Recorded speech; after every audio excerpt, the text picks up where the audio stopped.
ಸ್ನೇಹಿತರೆ, ನಾನು ಈಗಿರುವಂಥ ಜಾಗ ರಾಮಾಪುರದಿಂದ ಮೀಣ್ಯಂಗೆ ಹೋಗುವಂಥ ಜಾಗ. ನಾವು ಮೀಣ್ಯಮ್ಮಿಂದ ಬಂದ್ವಿ, ಕಾರಣಾಂತರದಿಂದ ಮೀಣ್ಯಮ್ಮಿಂದ ರಾಮಾಪುರಕ್ಕೆ ಬಂದ್ವಿ. ರಾಮಾಪುರದಿಂದ ಮೀಣ್ಯ ಹೋಗಿ ಮೀಣ್ಯದಿಂದ ಮತ್ತೆ ಈಗ ರಾಮಾಪುರಕ್ಕೆ ಹೋಗ್ತಾಯಿದ್ದೀವಿ. ರಾಮಾಪುರದಿಂದ ಮೀಣ್ಯಮ್ಗೆ ಹೋಗುವಂಥ ದಾರಿಯಲ್ಲಿ ಒಂದು 20 ಕಿಲೋಮೀಟ್ರ್ ಬಂದರೆ ಈ ಒಂದು ಜಾಗ ಸಿಗುತ್ತೆ. ಈ ಜಾಗದ ಒಂದು ಸ್ಪೆಷಾಲಿಟಿ ಏನಂತೇಳಿದರೆ, ಪೊಲೀಸ್ ಅಧಿಕಾರಿಗಳಾದಂತಹ ಟಿ ಹರಿಕೃಷ್ಣ ಸರು ಮತ್ತು ಶಕೀಲ್ ಅಹ್ಮದ್ ಸರ್ ಅವರು ವೀರಪ್ಪನ ದಾಳಿಗೆ ಒಳಗಾಗಿ ಹುತಾತ್ಮರಾದಂತಹ ಜಾಗ ಸ್ನೇಹಿತರೆ ಇದು. ಟಿ ಹರಿಕೃಷ್ಣ ಸಾಹೇಬರು SP ಆಗಿದ್ದರು. ಶಕೀಲ್ ಅಹ್ಮದ್ ಸರ್ ಅವರು ಸಬ್ ಇನ್ಸ್ಪೆಕ್ಟರ್ ಆಗಿದ್ದರು.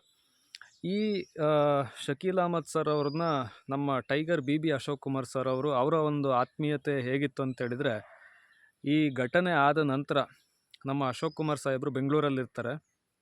ಈ ಘಟನೆ ಆಯಿತು ಬನ್ನಿ ಅಂತ ಅವರಿಗೆ ಮೆಸೇಜ್ ಹೋಗುತ್ತೆ. ಅಲ್ಲಿಂದ ತಕ್ಷಣ ಬರ್ತಾರೆ. ಬರುವಾಗ ಶಕೀಲ್ ಅಹ್ಮದ್ ಸರು ಒಂದು ತಿಂಡಿಯನ್ನು ಇಷ್ಟಪಟ್ಟಿರ್ತಾರೆ. ಅದನ್ನು ಬೆಂಗಳೂರಿಂದ ಕಟ್ಟಿಸ್ಕೊಂಡು ಬರ್ತಿರ್ತಾರೆ. ಹಾಗೆಯೇ ಟಿ ಹರಿಕೃಷ್ಣ ಸಾಹೇಬರು ಒಂದು ನಾನ್ ವೆಜ್ ಇದನ್ನು ಇಷ್ಟಪಟ್ಟಿರ್ತಾರೆ. ಅದನ್ನು ಕೂಡ ಅಶೋಕ್ ಸಾಹೇಬರು ಕಟ್ಟಿಸ್ಕೊಂಡು ಬರ್ತಾ ಇರ್ತಾರೆ. ಇದೆಲ್ಲ ಹುಲಿಯ ನೆನಪುಗಳು ಪುಸ್ತಕದಲ್ಲಿ ಅವರು ಮೆನ್ಷನ್ ಮಾಡಿದ್ದಾರೆ.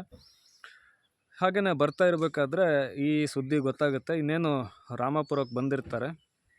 ಇಲ್ಲಿ ಏನು ಅವ್ರದ್ದು ಶೂಟ್ ಆಗಿದೆ ಅಂತೇಳಿ ವಿಚಾರ ಗೊತ್ತಾಗುತ್ತೆ. ಬಂದು ಒಂದು ಪೋಸ್ಟ್ ಮಾರ್ಟಮ್ ಕ್ರಿಯೆವರೆಗೂ, ಅಂತ್ಯಕ್ರಿಯೆ ಆಗುವವರೆಗೂ ಅವರಿದ್ದು ಎಲ್ಲ ಸಹಕಾರವನ್ನು ಕೊಟ್ಟು ಅಶೋಕ್ ಸಾಹೇಬರು ಆ ಒಂದು ಕ್ವಾರ್ಟರ್ಸಿಗೆ ಪುನಃ ಹೋಗ್ತಾರೆ. ಹೋಗ್ಬಿಟ್ಟು 2 ರೂಮ್ ಸಪ್ರೇಟ್ ಇರುತ್ತೆ. ಅದರಲ್ಲಿ ಅವ್ರು ಏನು ತಿಂಡಿ ಮತ್ತು ನಾನ್ ವೆಜ್ ಏನು ಕೇಳಿರ್ತಾರಲ್ಲ, ಅದನ್ನು ಅವರವರ ಭಾವಚಿತ್ರದ ಮುಂದೆ ಇಟ್ಬಿಟ್ಟು ರಾತ್ರಿ ಇಡೀ ನಿದ್ದೆ ಮಾಡದೆ ಅಶೋಕ್ ಸಾಹೇಬರು ಅಳ್ತಾ ಕೂರ್ತಾರೆ. ಇದು ಘಟನೆ. ಈ ಘಟನೆಯ ಹಿನ್ನೆಲೆ ಏನಂತೇಳಿದರೆ,